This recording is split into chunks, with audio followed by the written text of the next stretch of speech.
live. That's how it works. There we go.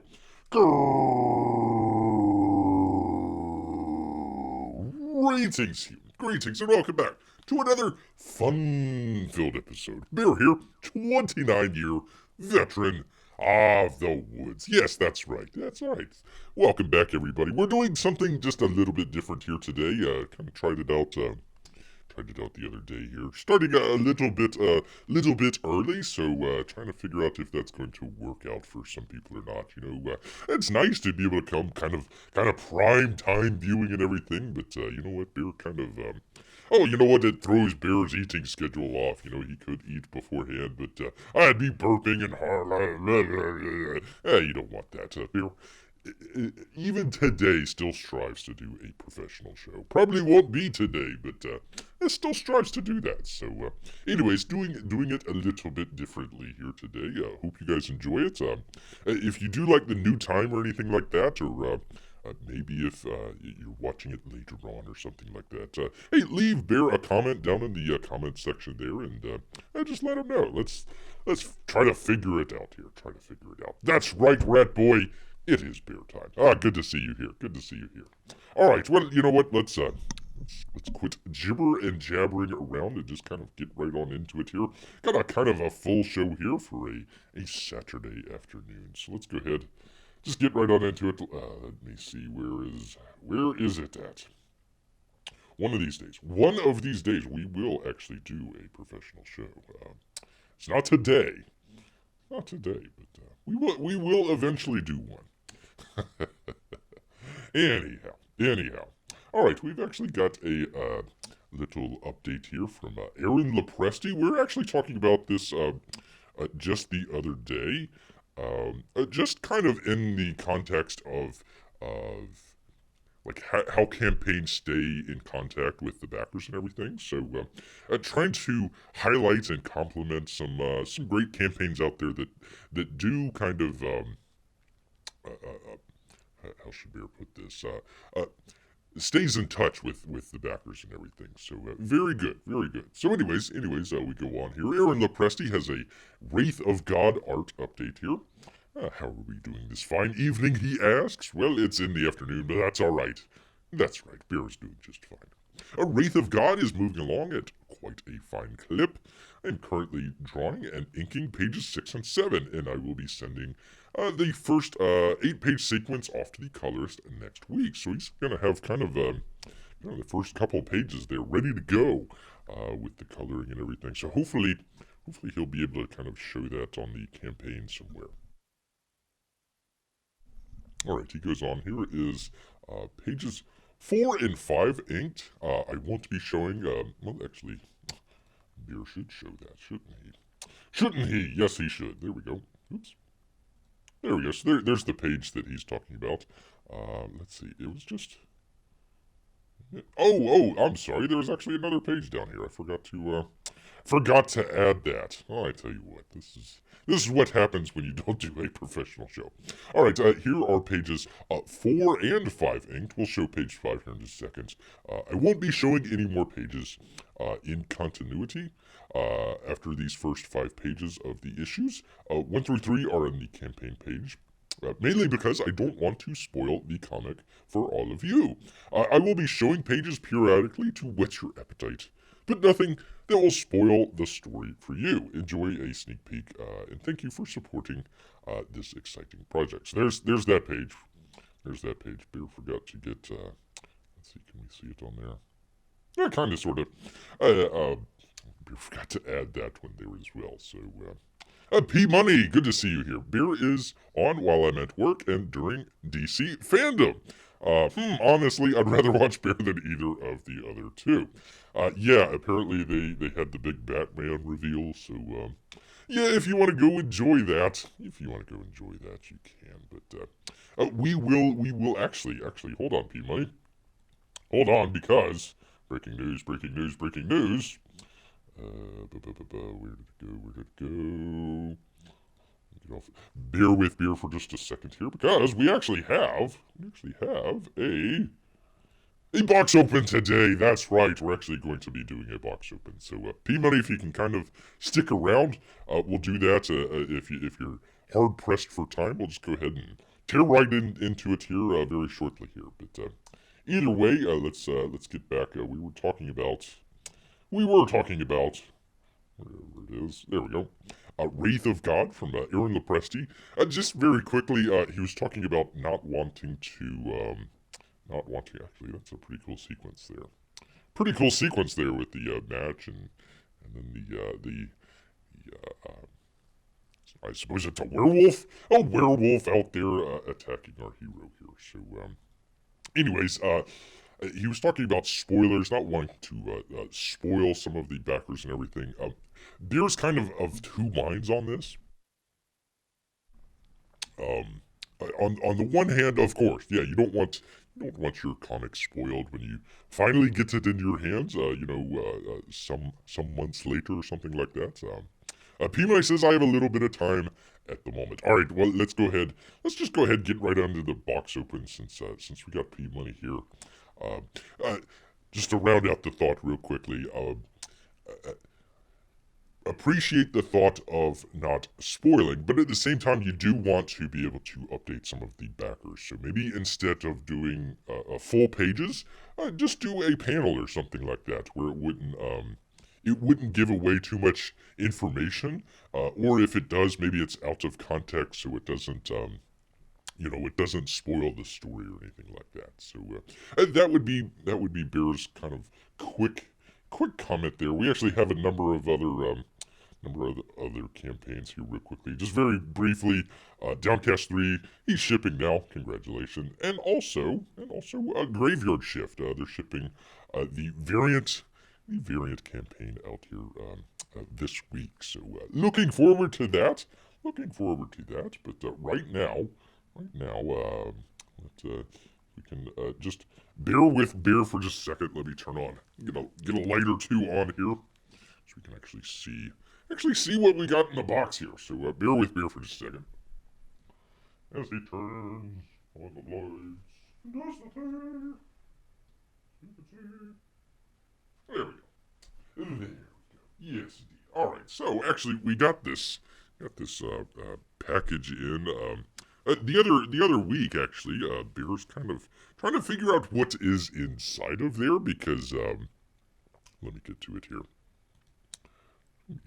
There we are. There we go with the beautiful lighting.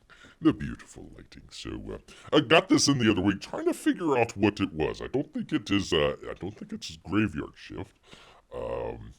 Let's see. What was some of the other campaigns that were coming out? It might actually be. The Expendables. So that ought to be an interesting one there. Either way, we're going to go ahead and get right on into it. Pardon everybody's ears. We'll turn this around here. So you can actually hear. Bear instead of, let me just put this up here so it's out of the way. Oh, let's get into this. P-Money does not have time for Bear to be waiting around or anything like that. So, okay, let's go ahead. Bear can tear into it with his bear claws, but he's got the old trusty knife here instead. So, let's go ahead. Nicely well, kind of heavy there, just a little bit there. Bear's actually wearing his Tampa Bay uniform there. So, a part of that. We've got a game later today, so looking forward to that. But enough of that jibber jabber. Let's just go ahead and figure out what's inside here. What's inside the box that we've got here? So let's go ahead and get it this way. Oh, the excitement! Everybody's just waiting on Bear.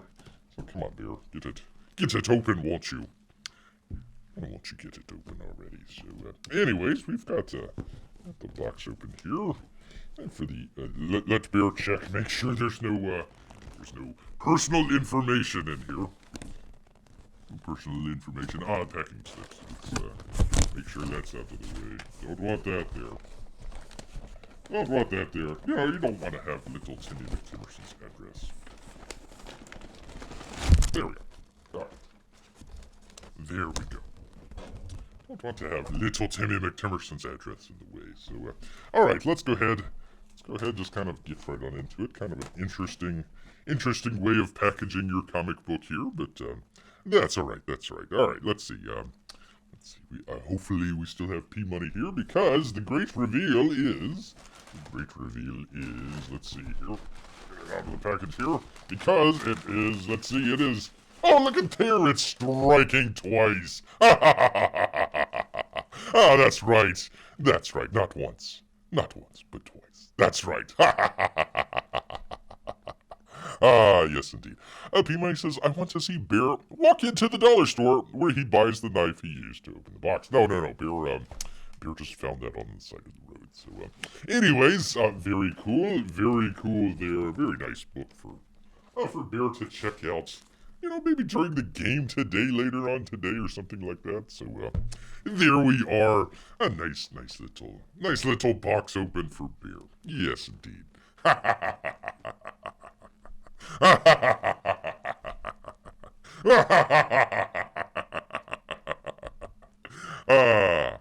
P-Money is speechless, and he's probably already decided to unsubscribe. Unsubscribe from Bear's channel. So, little. He says all that just to mess with him. Yes, indeed. Bear's favorite team right here. Just a tweak, just a little bit for a little P-Money here. That's right. You know, a majority of Bear's audience is like, what the hell's going on? What are you even talking about, Bear? Why are we even talking about sports ball? And we've got to, gotta just tweak a little bit our Canadian friends out there. Yes, indeed. So, there we are. There we are. So, P-Money is on his way to, the DC show just to spite Bear, as it were. So, that's alright. That's all right. Okay, let's go ahead. Get right back into it. Having a little fun. LOL. Talk to you later, Bear. It was fun. It was. You're a good sport, P-Buddy. You're a good sport. we like to have fun here. We like to have fun. So, anyways, if you are heading out, P-Money, good to see you. Yes, just to mess with P-Money. That's the fun and excitement that we have here on the channel. So, just make sure you hit that thumbs down button for Bear P-Money. So, anyways, let's actually get back into actual comic stuff that we can talk about rather than Bear's sports ball, as it were here. So, anyways, we were just talking about. Let me get back to it here. The Aaron Lopresti, Wraith of God. Very good looking stuff there. We also had Clint Stoker. He was shipping out a Downcast 3. Very much looking forward to what was it called? Fatal or Fat L, however you pronounce it. So, anyways, we had that, and then also Graveyard Shift 3 coming out. So, 2 campaigns here already. Also, it was Expendables as well that was coming out here pretty shortly. So 3 campaigns to look forward to. Actual box opens, not imitation of box opens, for just tweaking some of the fans out there. So, anyways, not going to read all into it. Basically, John Malin was saying that basically you didn't need to be confused because there was 2 different Graveyard Shift 3 campaigns. They had the regular version and the variant campaign, so they shipped out the regular version. Everybody's kind of wondering where it's at. You probably had gotten the variant edition, or what was it called, the Spite campaign edition. So you would be getting yours after the fact. So they're going to be shipping out, looks like this week. So hopefully maybe at the end of this week, probably towards the end of next week. We were talking one of the shows back, a little bit of a kind of a post office slowdown, as it were. So might take just a little bit longer to get to you than normal. But let's see. I didn't see it in there, but I'm pretty sure that they do a tracking number on on the Graveyard Shift campaign. So and just keep an eye out for that. It might be a day or two late or something, but that's okay. That's all right. All right, let's get back into it. Because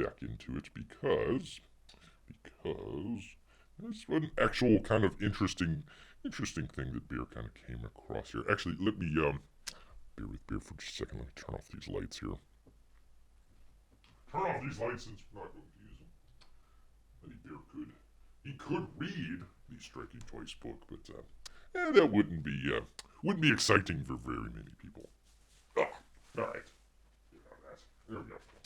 All right. So, anyways, we actually had if Beer can find it here, professional show. One of these days, it will be a professional show.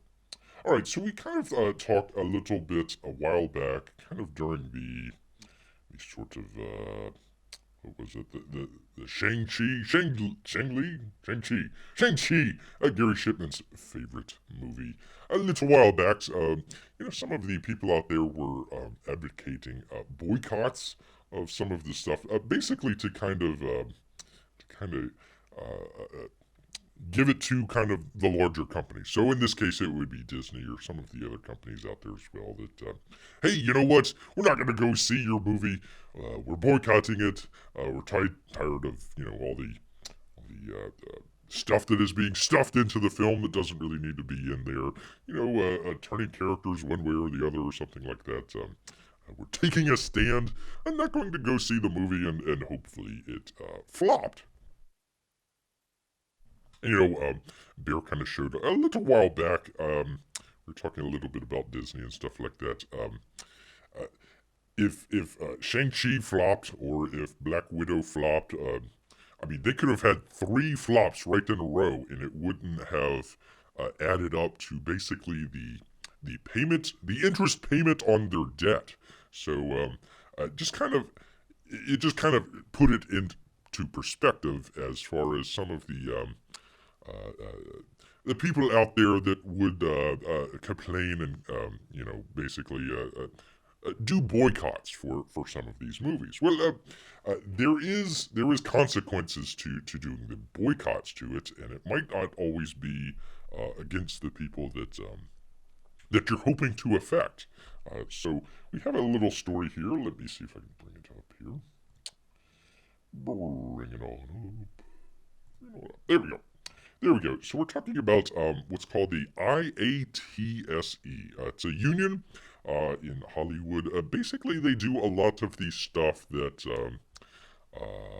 let's see, if you're watching a movie or maybe a TV show or something like that, you get the credits at the end, and you get all the producers or the actors or the directors and everything, and then you're probably taking your popcorn and walking out of the movie theater, or using the restroom or something like that if you're out at the house or something like that. Well, all those people, when the credits continue and everything like that, these are all those people. So your audio people, your hairstyle, your makeup, your drivers, your just basically anybody that is in the production of the movie, basically trying to get everything set up, as if it's a set or maybe if it's outdoors somewhere, getting all that stuff situated and everything.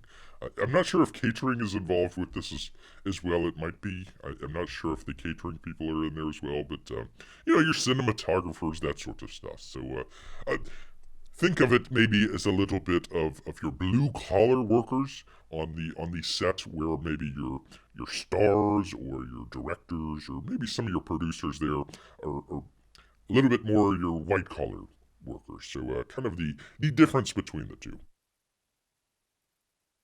Anyway, so the IATSE is threatening to go on strike, which impacts a whole lot of things as far as movie production and TV production kind of down the line. So if they go on strike now, it's probably going to be 3, 4, 5 months, 6 months down the road before you actually see some impact to it. But here we go.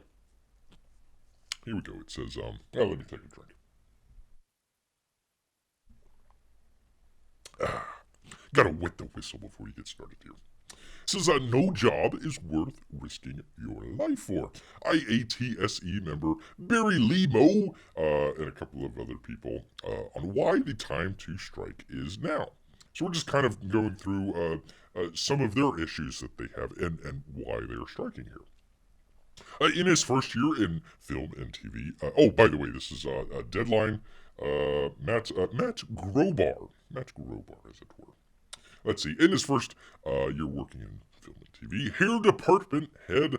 I tell you what, if you're going to be a head of anything, it should be the hair department.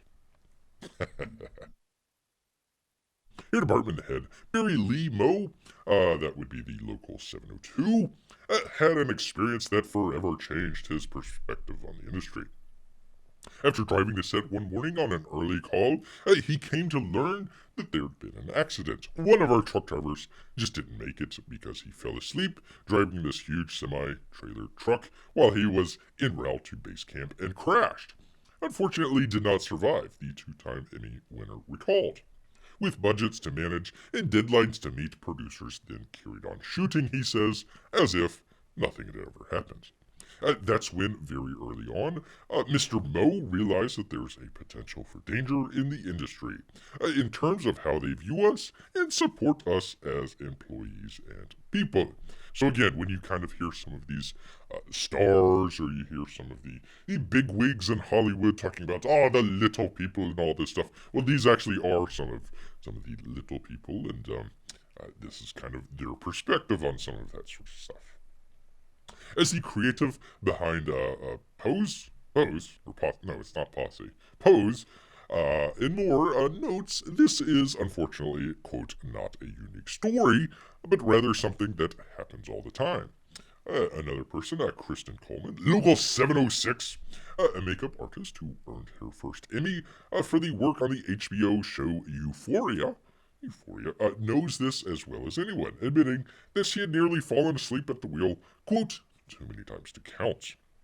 She found her safety in jeopardy due to standard industry practices while being routinely overworked and underpaid, and contending with severe sexual harassment in her workplace. Hashtag her too.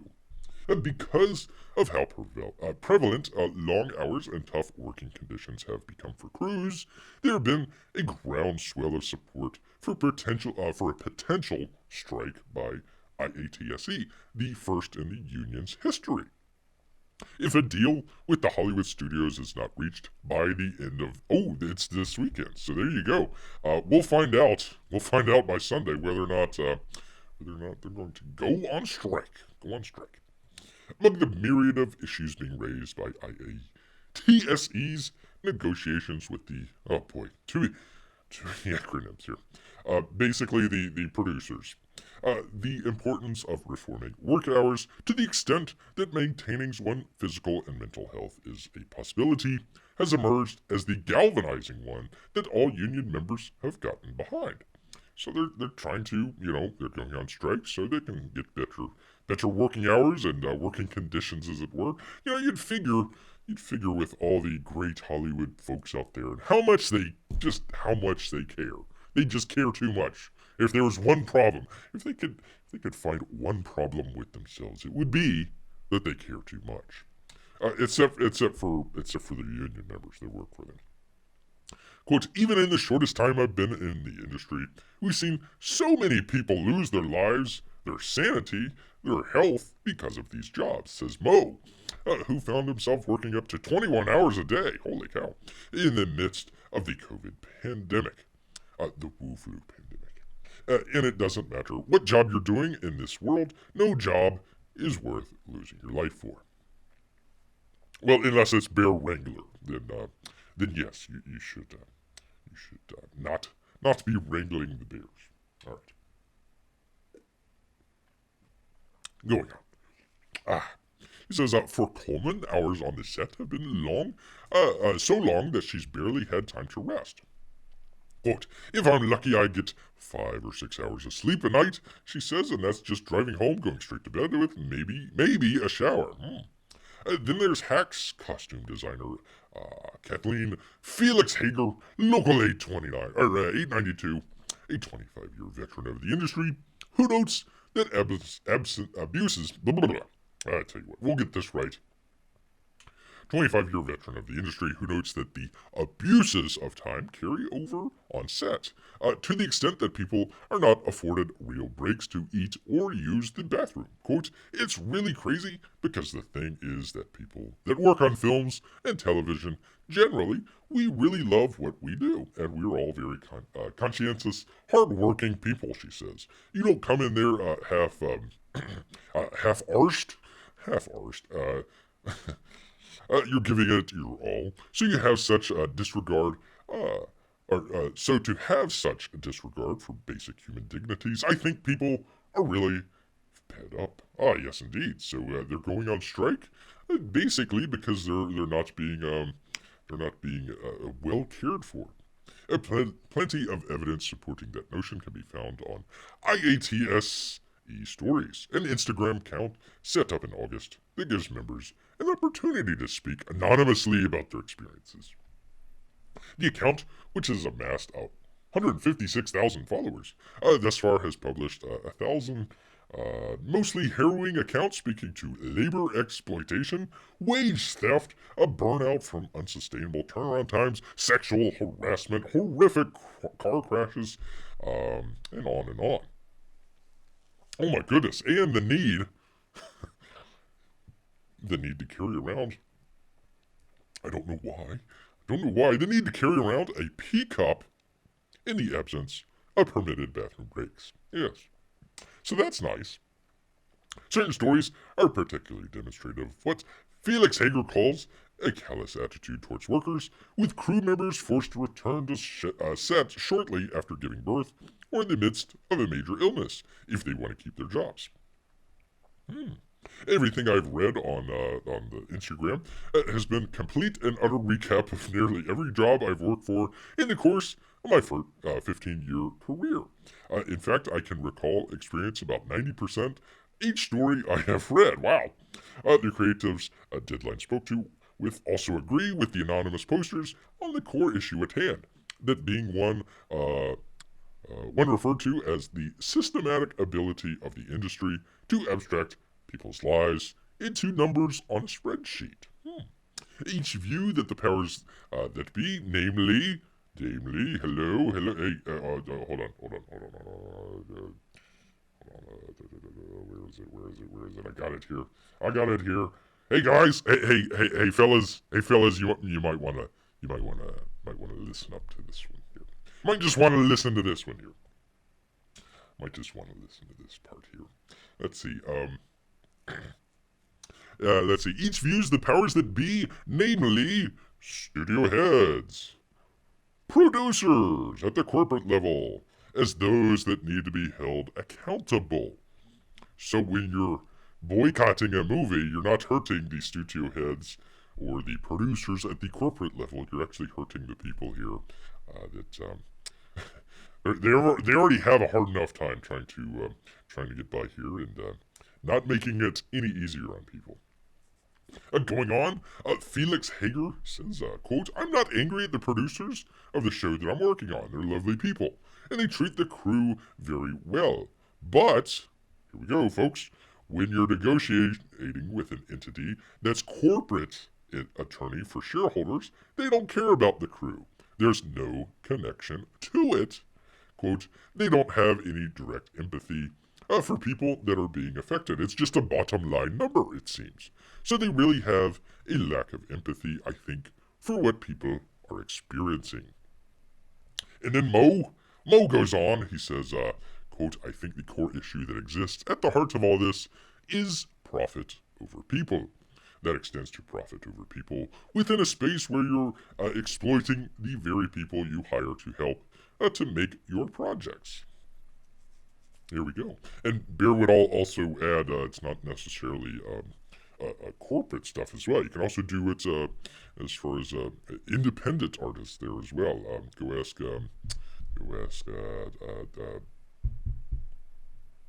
it's not Gary Coleman. What am I trying to say? Roger Altman. Yeah. Kind of incident there with a train and a bed. Mo, Felix Hager, and Coleman attribute the powerful sense of solidarity among ISTSE members right now to a confluence of factors including the pandemic, which served as a major wake-up call.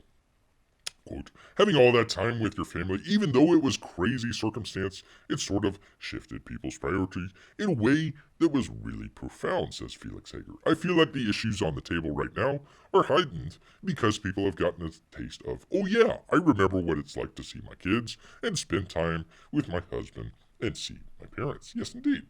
So, they're just basically wanting, hey, don't make us work, 21 hours a day and carry around B cups. I think these are very, very basic things. So, it's kind of interesting that, the big stars, the big people out there that, make the waves and all that, they kind of criticize a whole bunch of everybody else. They criticize, not being fair, not paying a fair wage, and all this other stuff. And then literally the people that are working for them and right below them are not being paid very well, or have long hours, or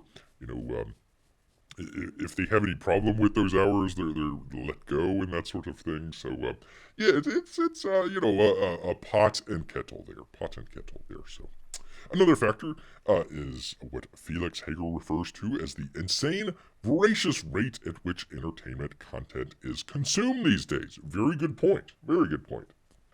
Which has driven the industry to try and generate as much as it can, as fast as it can. The costume designer notes that already severe hours on set recently have gotten even worse for precisely this reason. And actually, we've got the story on that as well, so we've got enough time. One second.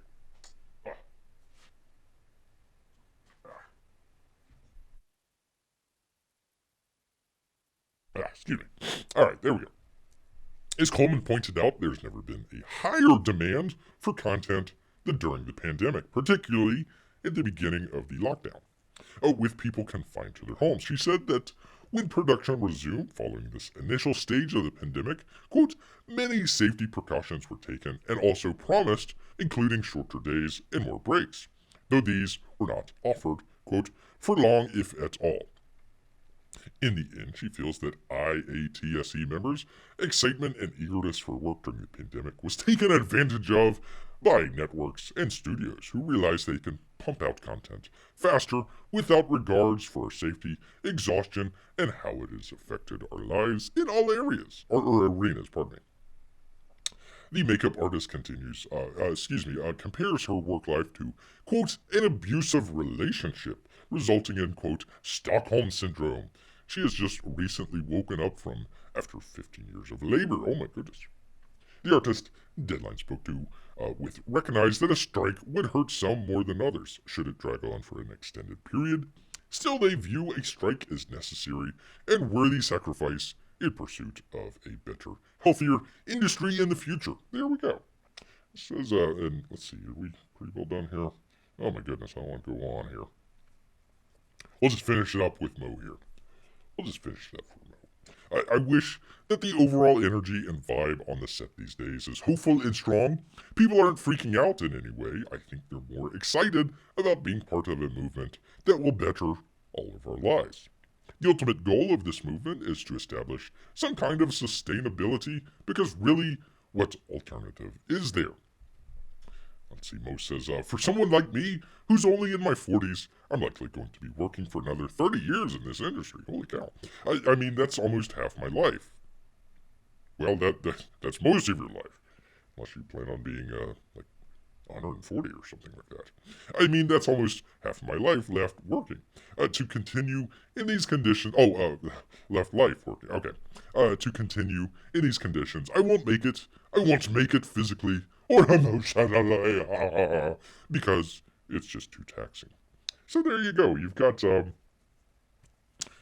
people out there that, kind of, I don't know, kind of joining the Southwest folks out there, and maybe some of the truck drivers out there as well, as far as going on strike. It looks like it's going to be this weekend that they're going to go on strike. So we will find out probably late Sunday, maybe Monday time, if your favorite show or favorite movie is going to be made in the next year or something like that. They might, they might go overseas, or they might go someplace like. There's lots of films that are done in Georgia that is not necessarily regulated to be union. So they might find some scabs out there and across the picket line and go work for whoever.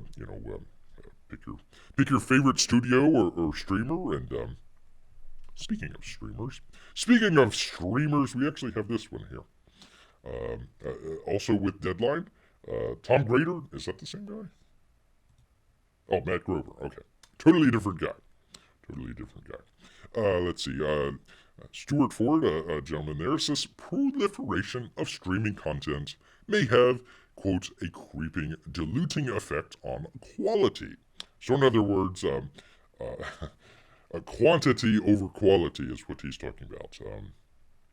Let's see, he's warning that the lack of audience accountability creators have when making content for streaming platforms may over time have a creeping diluting effect on quality. So he's basically kind of talking a little bit about we were talking a little bit about movies. We're kind of shifting gears here a little bit, talking about streamers and whatnot. But that's right. He's saying, let's see. He goes on and says he had an existential fear.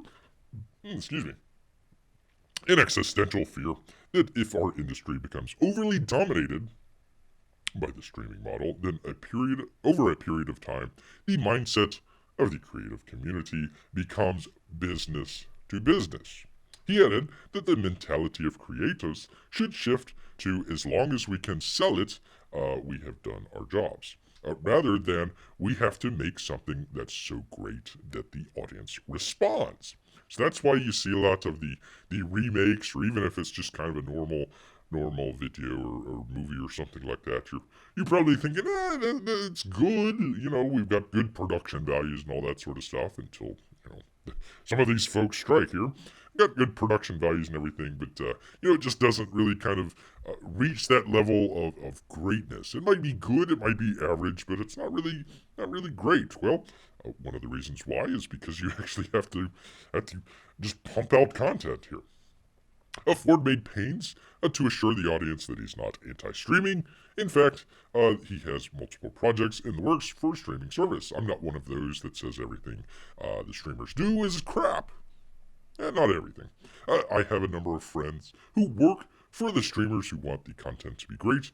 It's not that they're not focused on quality, it's that the nexus between the actual creators and the audience.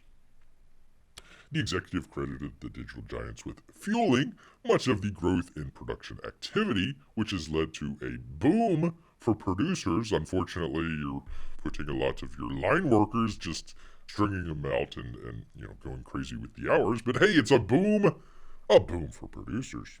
He said that U.S. content, he said that U.S. content continues to be the most popular form of entertainment being commissioned, but noticed that there are also, by and large, putting tremendous focus on generating local language product to help fuel subscriptions in strategic important territories. It's a golden period for local producers, he added. Well, great. Just go ahead and help out some of your line workers. Shouldn't be hard. Addressing the producer for hire model, often leveled at the streamers as a negative aspect of their business strategy, with creators benefiting from large initial fees but rarely being able to hold on to IP. Ford said there was nothing wrong with that setup. Bearwood, why wouldn't you want to hold on to part of your IP? This is stupid. Ford said that there was nothing wrong with that, with that setup, but it depends who, as a producer, you want to be. The hamster wheel of making film and TV for the streamers is a lucrative hamster wheel, and it's speeding up. Well, that makes you a hamster dog. Not a hamster dog, that just makes you a hamster, dog. However, for the agency, the priority is to build an entity of corporate substance of balance sheet, and that you need more than revenue generation from fees. You need assets. You need to own at least some portion of what you're making. Yeah, you would think. The only way to do that in the current landscape is to self-finance or co-finance or sell rights when you're far enough down the road with a project that you have leverage.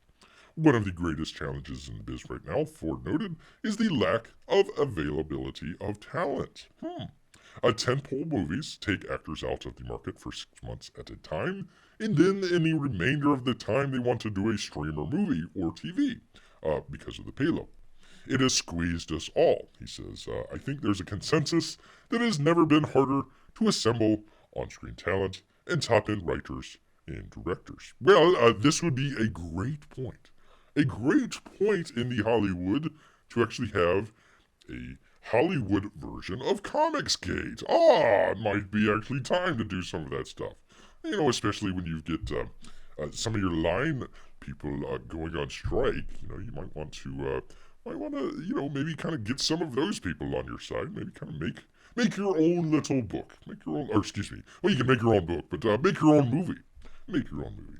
Apex Comics, good to see you. Good to have you here. We're just ending up a kind of long little bit here, talking about line workers there in Hollywood going on strike here, and then kind of the streaming aspect, the producer aspect of it as well. Both of them kind of getting, as he's called it, squeezed hard, as it were. So the line workers are going to go on strike, and then the other folks are going to be searching for content out there. So that ought to be interesting. That ought to be very, very interesting. So let me do this. Let me go back to the main screen here, because let's see. Bear could do these sort of. He's going to talk a little bit about. Had a story here. Let me get to it. Probably going to save it till next time. But just kind of wanted to. Oops, that's the wrong one. One of these days we'll do a professional show. Anyways, just kind of a very brief. This is very dull and boring for lots of people, but just kind of a very brief follow up to a article that we were talking about the other day. Bear is kind of not necessarily anti, but just kind of very leery about the sort of cryptocurrency and all that sort of stuff. So just a very quick headline here. Tether and BitFinX, I forget how you pronounce that. They needed to pay a fine of $42.5 million for basically lying to everybody, saying that they had dollars in their account that they didn't actually have. So might actually get to that maybe next time here. Beer reading through so many stories here, it gets a little winded, as it were, sometimes. So anyways, let's see, how long have we been on? We've been on with this early show here. Kind of trying something new. So I hope some of the folks out there that joined us here a little bit early, kind of, if you guys like it, let Bear know. He'll maybe do some more early shows here. If not, we'll try and go back to some of the later shows. Just kind of need to kind of work around some things here. Don't want to be eating live on stream here. That might be interesting. Although, that might be a interesting stream. Watch Bear eat live. You can never can tell. We could always do that. It was supposed to be a growl stream, but it turned out that P Money was the only one that was growling this stream. That's all right. It was good to have P Money here. Glad to tweak him just a little bit. That's what we do here. It's not all sunshine and roses out there. We like to have a little bit of fun sometimes. So, anyways, I think we're gonna go ahead wrap it up here. A lot of times, right about this time, Bear kind of loses his. He absconds the Wi-Fi from the neighbors, and every once in a while they decide to take their Wi-Fi back. So I think we'll go ahead and wrap it up here. I want to thank Rat Boy out there. Appreciate you. Of course, P Money came in very, very very happy, and left very disappointed, but that's all right.